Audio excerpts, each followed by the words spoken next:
toe-tsaina efatra tokony hananantsika Kristianina. Ampiaro amin'ny fiainana andavanandro ary reto aza miala ary Manasa anao hanaraka an'izany hatramin'ny farany.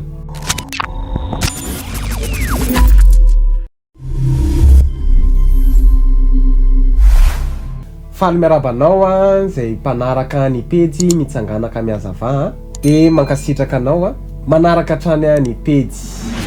Raha voasambany ianao manaraka an'izao vidéo zao dia manasa anao isabonné ny Pejy mba ahafahanao mahita vidéo satria isan-kerinandro izahay dia mamoaka vidéo tahaka izao foana. Dia manentana anao ihany koa anao partage maximum any amin'izay groupe misy anao. Toe-tsaina efatra tokony hananantsika Kristianina. Voalohany, manetretena.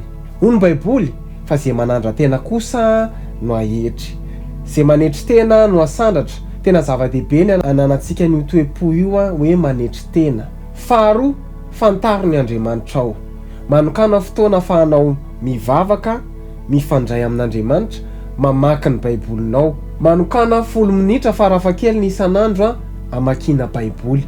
Ianarana sy andinihana ny soratra masina. Io ny fomba tsara indrindra fa atsika mianatra ny fitsipiky ny fiainam-panahy. Fahatelo, miareta amin'ny fahasarotana sy ny fanambaniana. Jesosy rehefa nivonoana izy, nororana izy, nitevadevain'olona izy fa tsy namaly. Ary izay mila toe-po hananantsika Kristianina, aza mamaly ratsy ny ratsy na fanaratsiana amin'ny fanaratsiana fa amin'ny famaliana ho Andriamanitra. Ary fahaefatra farany matokian'Andriamanitra. Aiza matoky tena fa matokian'Andriamanitra. Tsy misy fomba tsara kokoa akoatra ny vavaka.